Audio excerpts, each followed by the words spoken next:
Hello students, आज हम बात करेंगे एनटीए द्वारा रिलीज़ की गई जेई मेन 2024 के अप्रैल अटेम्प्ट की फाइनल आंसर की के बारे में।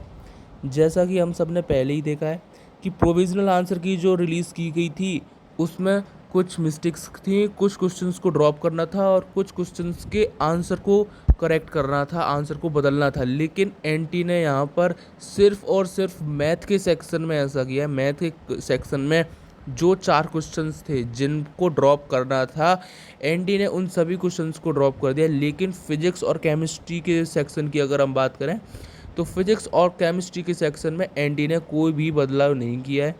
अगर हम मैथ की बात करें तो मैथ में 3 शिफ्ट हैं जिनमें 4 क्वेश्चंस को ड्रॉप किया गया है। पहली शिफ्ट है 4 अप्रैल शिफ्ट 1, जिसमें इंटीजर टाइप क्वेश्चन को ड्रॉप किया गया है। दूसरी शिफ्ट है आपकी 6 अप्रैल शिफ्ट 1, जिसमें आपके 2 क्वेश्चंस को ड्रॉप किया गया है और ये दोनों ही आपके एमसीक्यू टाइप क्वेश्चंस हैं, ठीक है। और तीसरी शिफ्ट है आपकी 6 अप्रैल शिफ्ट 2, जिसमें आपके फिर से एक इंटीजर टाइप क्वेश्चन को ड्रॉप किया गया है। लेकिन अगर हम बात करें फिजिक्स और केमिस्ट्री की, तो फिजिक्स में आपके 6 से 7 सवाल थे जिनको एनटीए को ड्रॉप करना था या फिर उनके आंसर को चेंज करना था।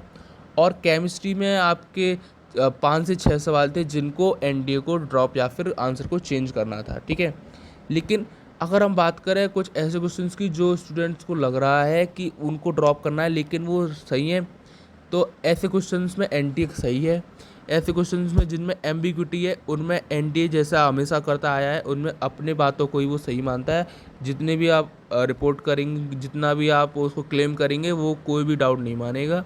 जैसे अगर मैं बात करूँ 8 अप्रैल शिफ्ट 1 की, ठीक है, तो 8 अप्रैल शिफ्ट 1 में आपका एक क्वेश्चन था रिफ्रैक्टिव इंडेक्स का। 8 अप्रैल शिफ्ट 1 में आपका जो क्वेश्चन था रिफ्रैक्टिव इंडेक्स का, रिफ्रैक्टिव इंडेक्स से उस क्वेश्चन में सब लोग कह रहे हैं कि दोनों आंसर सही हैं, √2:1 और 1:√2, ये दोनों ही आंसर सही हैं। लेकिन एनटीए ने जो आंसर दिया है वो इस बार आपका सही आंसर है, यही आपका सही आंसर होगा।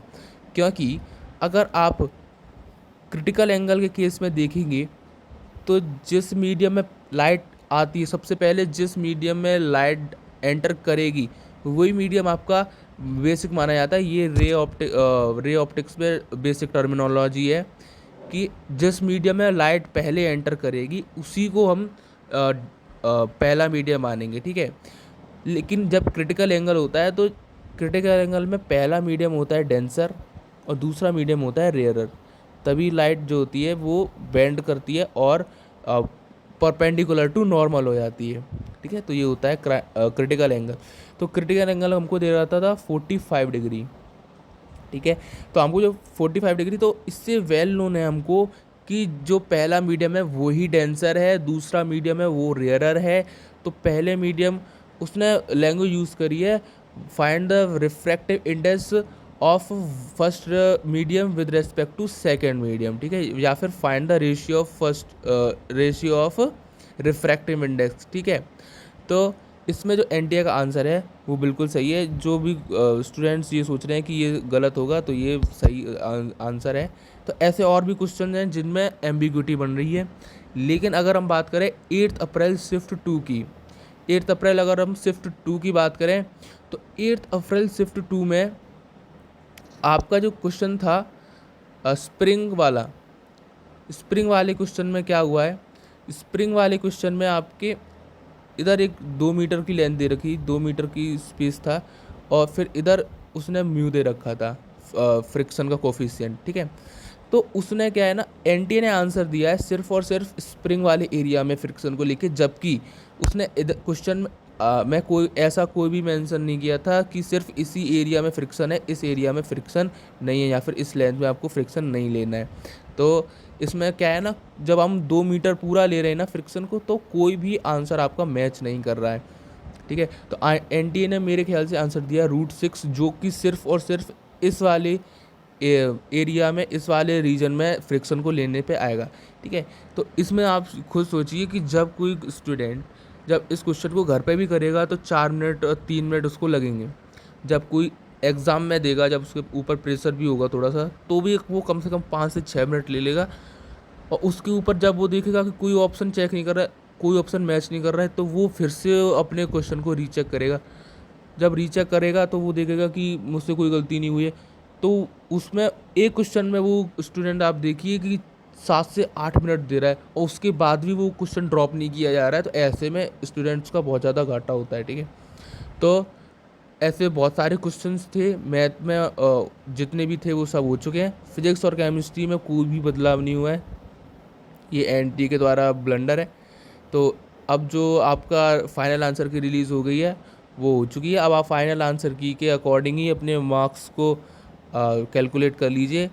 अगर मैंने पहले ही बता दिया था, आप अपनी रिस्पॉन्स शीट को डाउनलोड ज़रूर कर लेना। अगर जिनसे अपनी रिस्पॉन्स शीट को डाउनलोड किया होगा, अब वो अपने देख पाएंगे, या फिर जहाँ किसी ने भी अपने नोट कर लिए होंगे तो वो अपने क्वेश्चंस को फिर से देख पाएंगे। और जिसने ये मिस्टेक करी है कि रिस्पॉन्स शीट को डाउनलोड नहीं किया है, तो वो अब अपने मिला नहीं पाएंगे।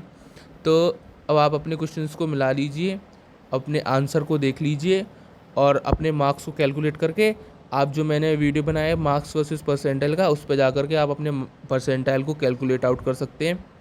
और अगर बात करें जनरल कैटेगरी की कट ऑफ की, तो वो अप्रॉक्सीमेटली 92 से 93 के बीच में जाने वाली है, जो मैंने अपने वीडियो में बता रखी कि हर शिफ्ट पे ये मार्क्स लगभग कितने हो सकते हैं।